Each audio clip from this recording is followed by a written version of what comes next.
It was my mother who took me to the police station. The officers wanted to drive me there themselves in the back of their car, but she told them no. It's the only time I can remember her losing her temper. I was 15 years old, standing in the kitchen, flanked by two huge policemen. My mother was in the doorway. I remember her expression changing as they told her why they were there and what they wanted to talk to me about. At first, she seemed confused by what she was hearing, but then her face shifted closer to fear as she looked at me and saw how lost and scared I was right at that moment. And while my mother was a small woman, something in the quiet ferocity of her voice and the strength of her posture caused both of those huge policemen to take a step back from me. On the way to the police station, I sat in the passenger seat beside my mother, feeling numb as we followed the car that was escorting us through the village. It slowed as we reached the old playground. "Don't look," my mother told me. But I did.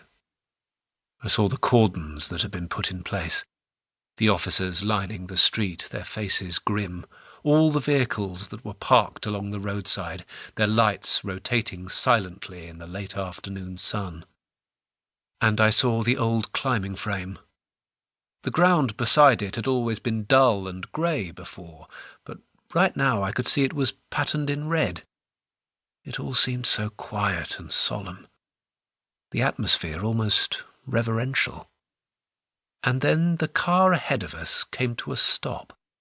The officers were making sure I got a good look at a scene they were certain I was responsible for. "You have to do something about Charlie." It was a thought I'd had a great deal in the months leading up to that day, and I still remember the frustration it always brought.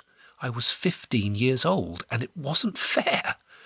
It felt like my entire life was constrained and controlled by the adults around me, and yet none of them appeared to have noticed the black flower rotting in the middle of the garden. Or else they had decided it was easier to leave it alone, that the grass it was poisoning didn't matter. It should not have been left to me to deal with Charlie. I understand that now.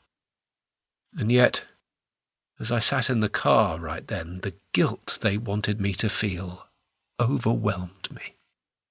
Earlier that day I'd been walking through the dusty streets, squinting against the sun and sweating in the simmering heat, and I'd spotted James right there in the playground.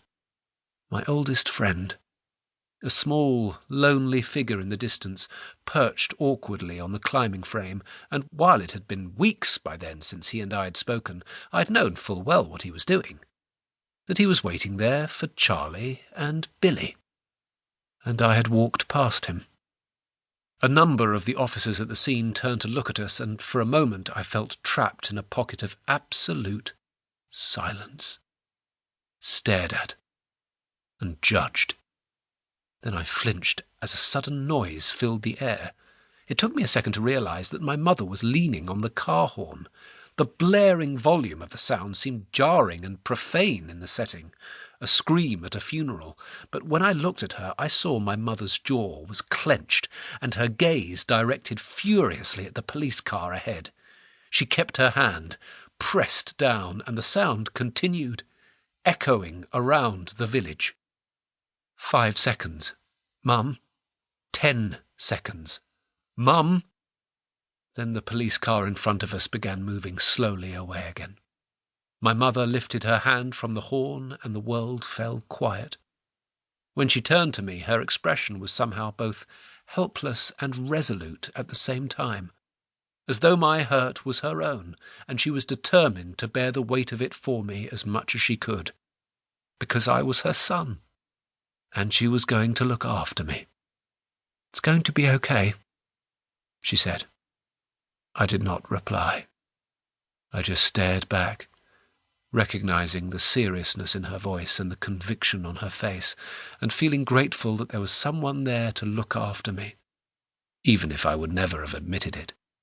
Grateful there was someone with me who cared about me, someone who had such faith in my innocence that the words themselves didn't need to be spoken out loud.